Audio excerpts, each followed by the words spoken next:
Γεια σας φίλοι μου, καλώς ήρθατε και πάλι στο κανάλι μου. Το σημερινό βίντεο το έφτιαξα για κάποιους οι οποίοι δεν γνωρίζουν από παλμοτροφοδοτικά και θα είναι μια βοήθεια για αυτούς, γιατί θα ασχοληθούμε με το πιο απλό τροφοδοτικό που υπάρχει, με τη βασική αρχή λειτουργίας του. Το τροφοδοτικό αυτό είναι το step down converter ή αλλιώς back converter. Δηλαδή είναι ένα τροφοδοτικό το οποίο χρησιμοποιεί 4 εξαρτήματα όλα και όλα, ένα διακόπτη, μια δίωδο, ένα ποινίο και ένα πυκνοτή, και παράγει μια τάση η οποία είναι μικρότερη από την τάση που δέχεται. Είναι ένα καλό βήμα για να ξεκινήσει κανείς να κατανοήσει σε βάθος τη λειτουργία των παλμοτροφοδοτικών μέσα από αυτό που είναι στην πιο απλή μορφή που υπάρχει, και έτσι να μπορέσει να προχωρήσει και σε άλλες γνώσεις πιο πολύπλοκα τροφοδοτικά. Βλέπετε σε αυτό το σχέδιο που σας έχω κάνει μία πηγή συνεχούς ρεύματος, το U-in που είναι αριστερά, βλέπετε το συν πάνω, το πλην κάτω. Υπάρχει ένας διακόπτης ο οποίος συνδέεται με την πηγή, μία δίωδος η οποία αφού κλείνει ο διακόπτης τη βρίσκει πολλωμένη ανάποδα, την πολλώνει ανάποδα η τάση, ένα ποινίο και ένας πυκνοτής.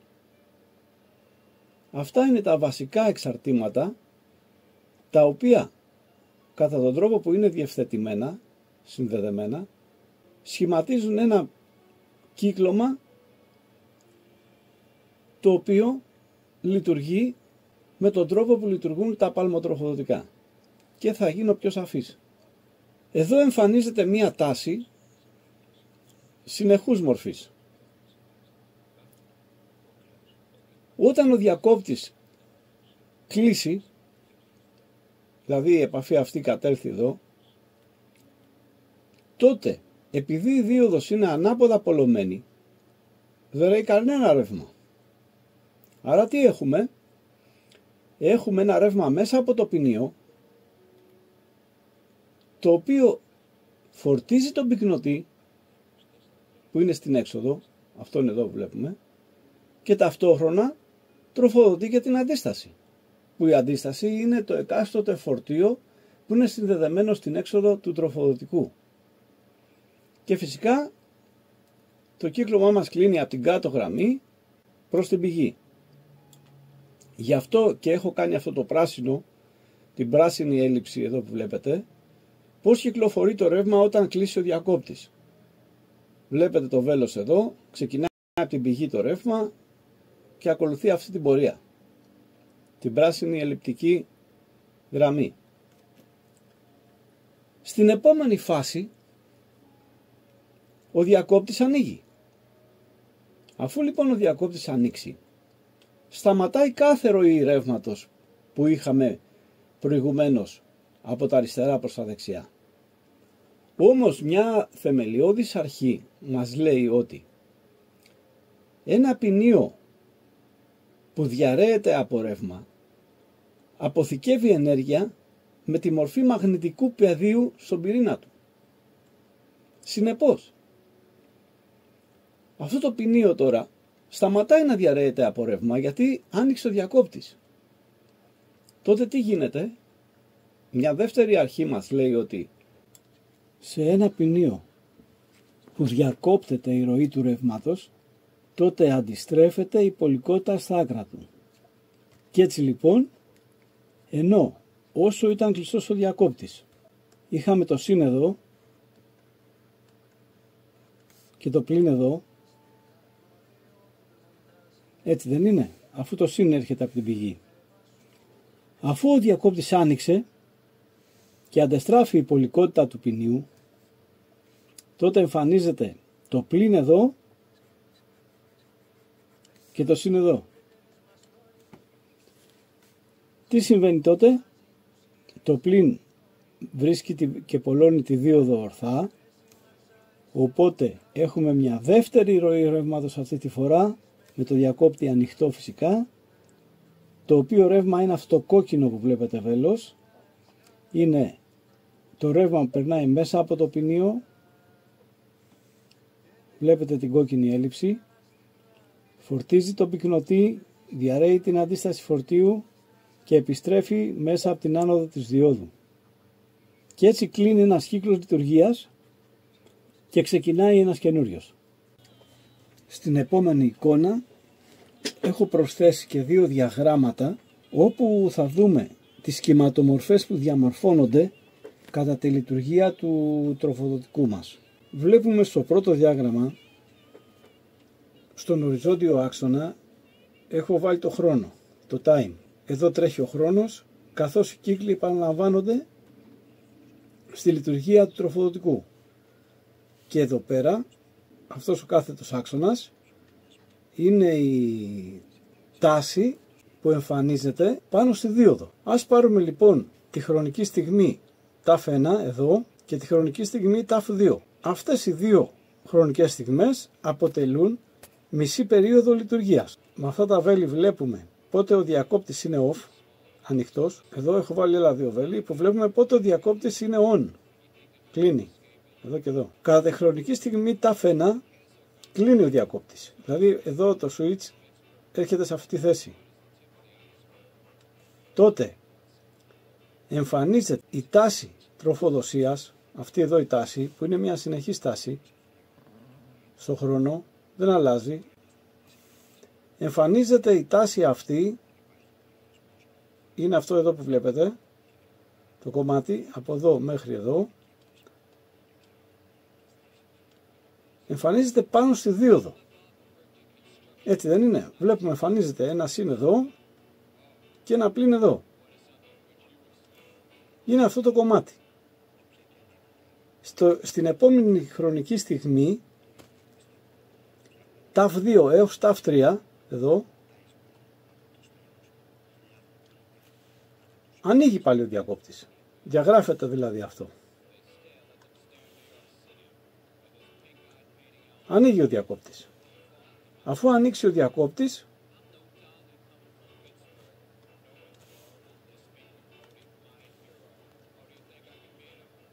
τι έχουμε? Βλέπουμε εδώ το switch off, βλέπουμε ότι η οριζόντια γραμμή κατέβηκε εδώ, λίγο κάτω από το 0. Εδώ ο άξονας είναι το 0, εδώ πέρα ξεκινάει.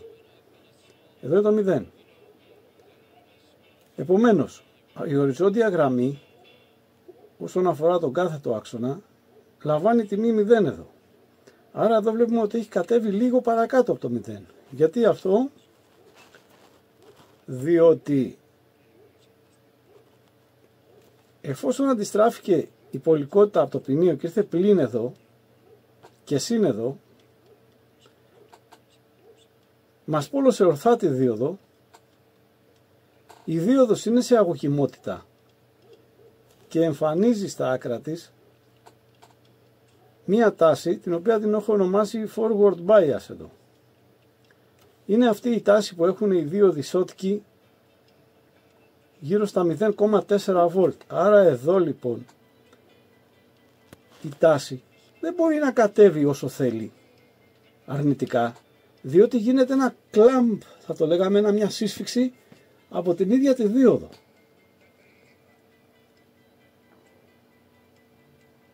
Επομένως, κατά τη χρονική στιγμή ταφ2 έως ταφ3 η τάση βρίσκεται κοντά στο 0, όχι όμως 0, έχει αρνητική τιμή, φανταστείτε ότι είναι πλην 0,4 περίπου, κάπου εκεί. Και στο ταφ3 ξανακλίνει ο διακόπτης, έρχεται εδώ και ο κύκλος επαναλαμβάνεται. Εμφανίζεται η τάση πάνω στη δίωδο εδώ με την αντίστροφη πόλωση, συν εδώ, πλην εδώ και ούτω καθεξής. Αυτή η μεταβολή του διακόπτη, το άνοιξε κλείσε, σε ένα τροφοδοτικό αυτού του τύπου, μπορεί να γίνεται από 50.000 φορές ανά δευτερόλεπτο έως και 500.000. Δηλαδή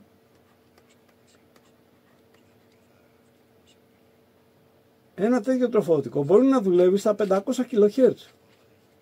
Φανταστείτε δηλαδή να ανοιγοκλίνει ένας μηχανικός διακόπτης 500.000 φορές το δευτερόλεπτο. Είναι αδύνατον αυτό, δεν γίνεται. Γι' αυτό στη θέση του διακόπτη χρησιμοποιούνται τρανζίστορ MOSFET ισχύως ή ακόμη μπορεί και bipolar, αλλά είναι πιο πρακτικά τα MOSFET. Ας περάσουμε τώρα στο κάτω διάγραμμα να δούμε τι γίνεται με το ρεύμα. Βλέπουμε λοιπόν ότι τη χρονική στιγμή ταφ1 το ρεύμα έχει τη μικρότερη τιμή. Βλέπετε εδώ που λέει γιοταμίν. Αυτό είναι το ρεύμα τη στιγμή που έκλεισε ο διακόπτης μας και άρχισε να εμφανίζεται η τάση εδώ, πάνω στη δίωδο και κατ' επέκταση να εμφανίζεται στο ποινίο. Εφόσον λοιπόν το ποινίο αρχίζει να διαρρέεται με ρεύμα, το ρεύμα ανεβαίνει σιγά σιγά. Στην αρχή είχε ένα μικρό ρεύμα το ποινίο και στη συνέχεια άρχισε να ανεβαίνει, να φτάνει μία μέγιστη τιμή, γιοταπίκ εδώ. Γιατί ανεβαίνει το ρεύμα του ποινίου? Γιατί φορτίζει τον πυκνοτή και τροφοδοτεί και την αντίσταση. Και όταν φτάσει λοιπόν σε ένα μέγιστο, εδώ στο γιοταπίκ, που είναι εδώ,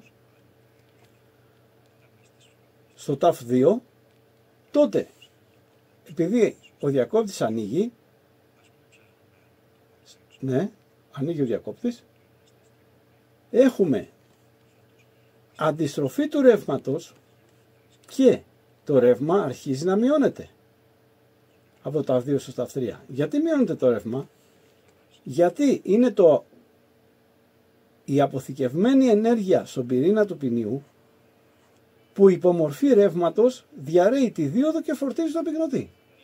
Δεν έχει άπειρη ενέργεια το ποινίο, επομένως αρχίζει σιγά σιγά να μειώνεται το ρεύμα καθώς φορτίζει το πυκνοτή.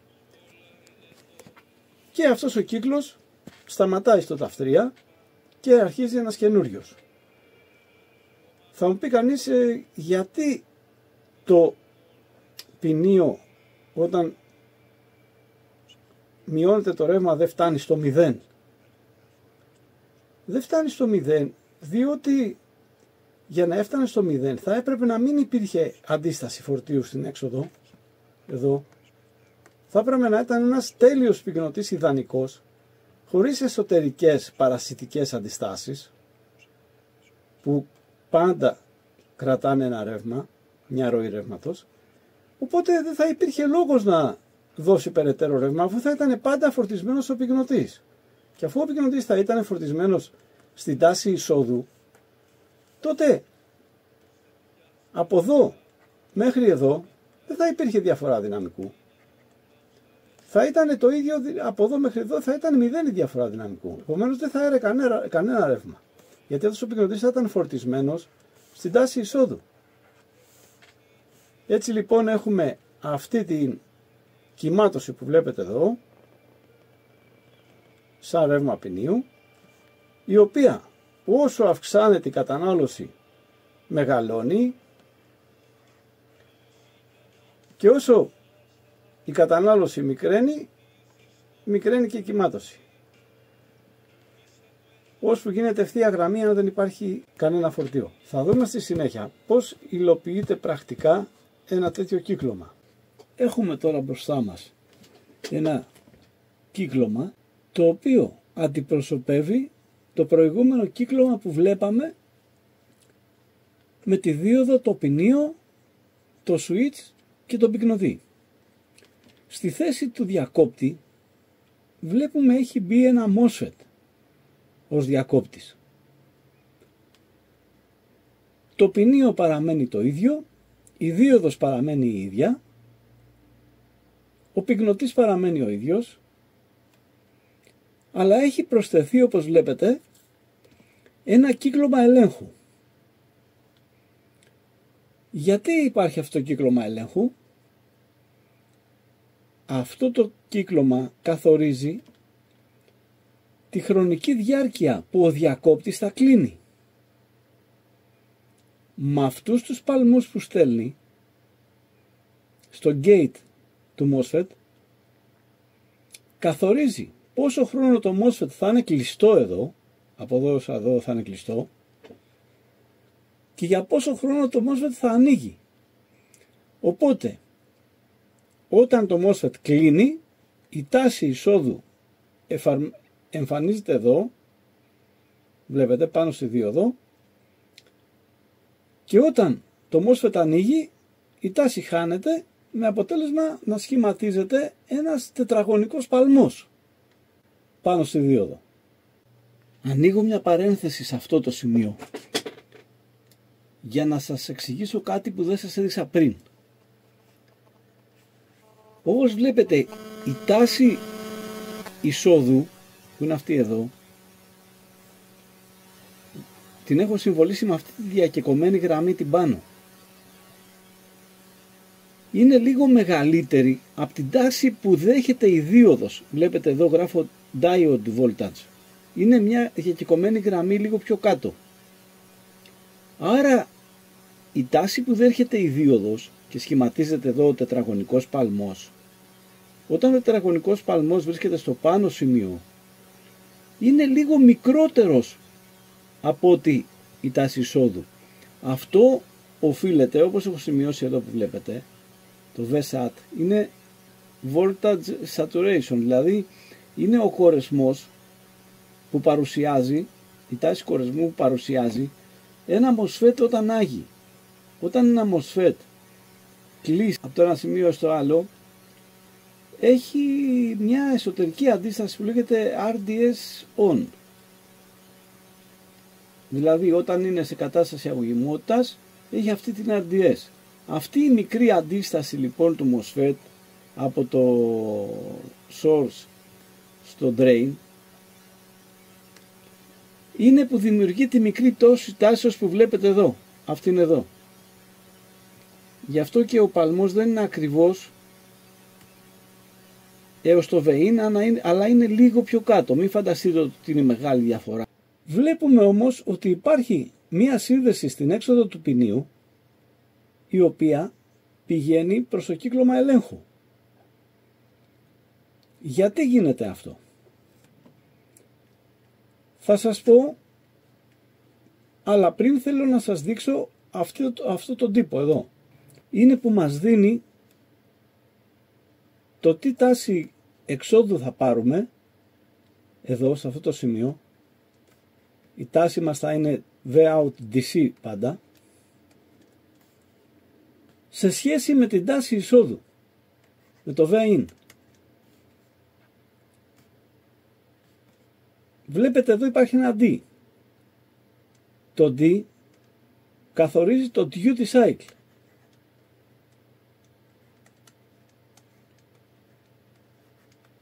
Τι σημαίνει αυτό? Duty cycle είναι ο κύκλος λειτουργίας. Δηλαδή πόση ώρα ο διακόπτης μας λειτουργεί. Αν πάρουμε λοιπόν τον χρόνο που είπαμε πριν, συγγνώμη να το κάνω κάπου αλλού, εδώ φτιάχνουμε τους άξονες και εδώ είναι ο χρόνος, ταφ. Για πόση ώρα είναι ενεργό το τραζίστορ? Ας πούμε ότι είναι από εδώ μέχρι εδώ, και εδώ ανοίγει το τραζίστορ, δηλαδή αποκόπτεται. Άρα εδώ ξανανοίγει, εδώ αποκόπτεται και ούτω καθεξής. Άρα ο κύκλος λειτουργίας του τραζίστορ είναι από εδώ μέχρι εδώ. Και μετά από εδώ μέχρι εδώ το τραζίστορ παραμένει σε διακοπή. Έχουμε λοιπόν από αυτό το σημείο μέχρι αυτό μία πλήρη περίοδο λειτουργίας. Την ονομάζουμε ταφ κεφαλαίο. Και από εδώ έως εδώ έχουμε ένα μέρος του ταφ. Αυτό λοιπόν είναι το D, ο κύκλος λειτουργίας, το duty cycle, το οποίο υπολογίζεται επί της 100. Αν σκεφτεί κανείς ότι από εδώ μέχρι εδώ είναι, ας υποθέσουμε, 1 δευτερόλεπτο, και από εδώ μέχρι εδώ είναι άλλο 1, δηλαδή έχουμε 0, 1, 2, και αυτά είναι δευτερόλεπτα, 3 κτλ. Τότε σημαίνει ότι το duty cycle είναι 50%. Αν είχαμε όμως ένα παλμό, παραδείγματος χάρη, που ήταν κατά αυτή την έννοια,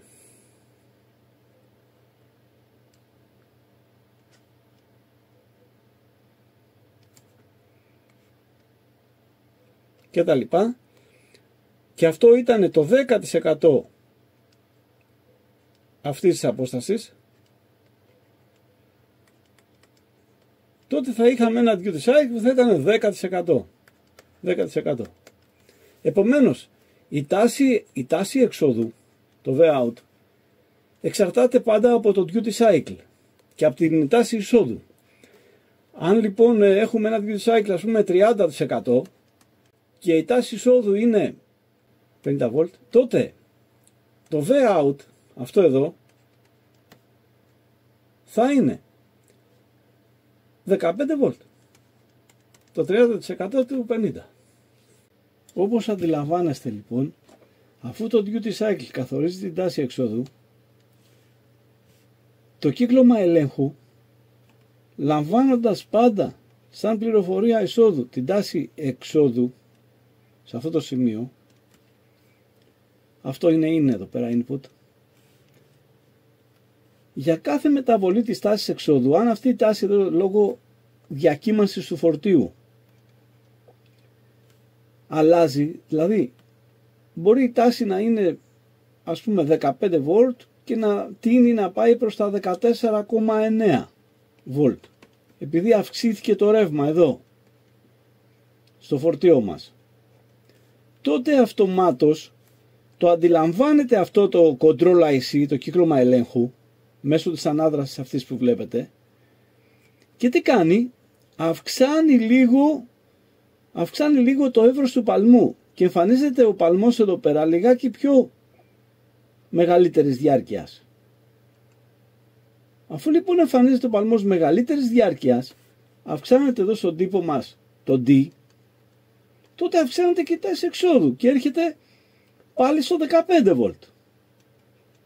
Αν όμως για κάποιο λόγο η τάση τείνει να πάει προς τα πάνω, δηλαδή να πάει στο 15,1, μικραίνει τη διάρκεια του παλμού, δηλαδή τον κάνει λίγο πιο στενό, με αποτέλεσμα η τάση να επανέρχεται πάλι στο 15 volt.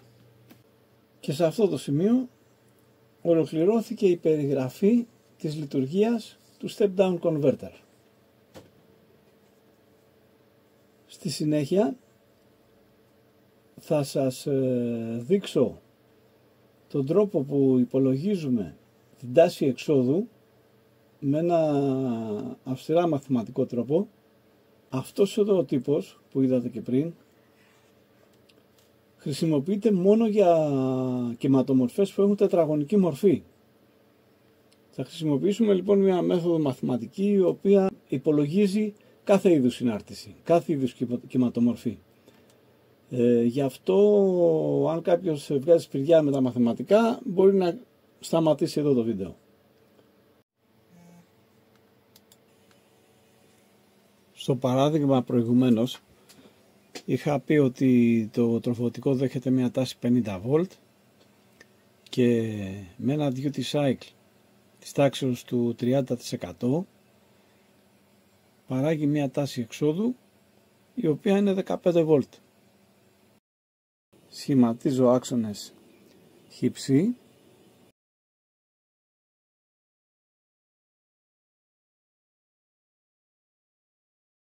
φτιάχνω το τετραγωνικό παλμό μου. Εδώ έχω τα 50 volt που είναι η τάση εισόδου. Εδώ ο παλμός κατέρχεται, εκείνο το σημείο 30%. Εδώ πάλι ανέρχεται ο παλμός, επαναλαμβάνεται.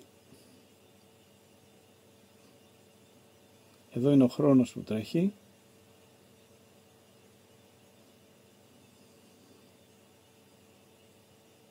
Κατερχόμενο μέτωπο. Από εδώ έως εδώ έχουμε μια πλήρη περίοδο την οποία συμβολίζουμε με τάφ κεφαλαίο.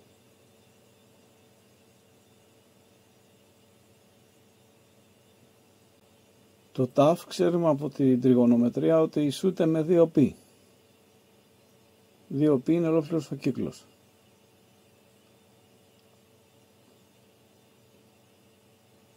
Εκεί είναι το 0 στην αρχή των αξώνων και εδώ είναι το 2π. Εκεί είναι το π.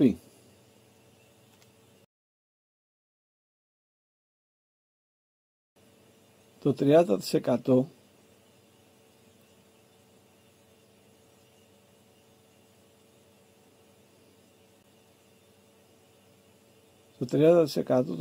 του 2π ισούται με 0,3 επί 2π ίσον 0,6π.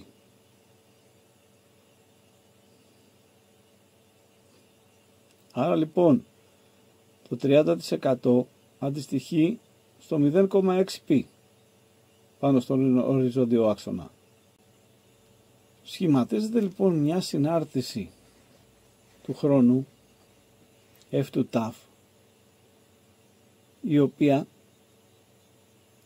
έχει την εξής μορφή.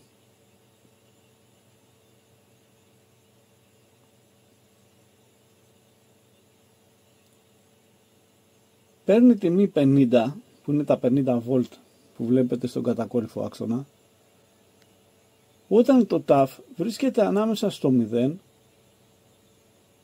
και στο 0,6π.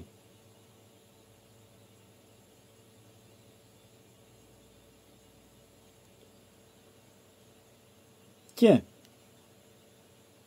παίρνει τιμή 0 από το 0,6π έως το 2π, που συμπληρώνει μια απλή περίοδο λειτουργίας.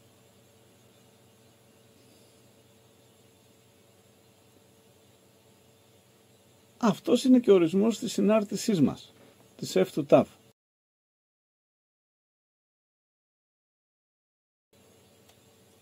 Η τάση εξόδου λοιπόν, Vout, ισούται με 1 προς 2π επί το ολοκλήρωμα από το 0 έως το 2π της F του ταφ επί δ ίσον 1 δια 2π, ανοίγω παρένθεση, θα σπάσω σε δύο ολοκληρώματα, 0 έως 0,6π το πρώτο ολοκλήρωμα του 50 dt συν δεύτερο ολοκλήρωμα από το 0,6π έως το 2π του 0 dt, και εκεί τελειώνει, ίσον 1 δια 2π το πρώτο ολοκλήρωμα ισούται με 50 χ, 50 ταφ πρέπει να βάλω, εν πάση περιπτώσει, χ ίσον 0,6π,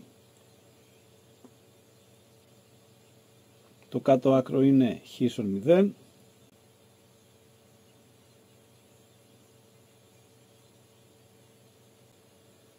και έχουμε λοιπόν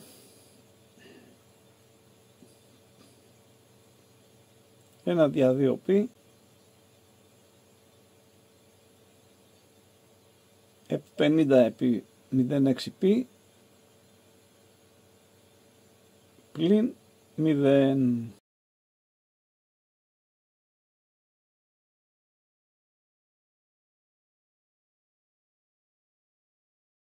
Ένα δια 2π επί 50 επί 0,6π ίσον, διαγράφουμε τα 2π, αυτό και αυτό, και έχουμε 25 επί 0,6 που ισούται με 15.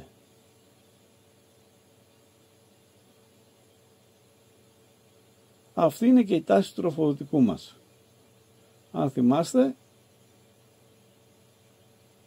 είναι η τιμή που είχαμε βάλει στην αρχή, τα 15 βολτ, που προέκυπταν με τον αρχικό τύπο που εμπλέκει το D. Και έτσι επαληθεύτηκε η τιμή.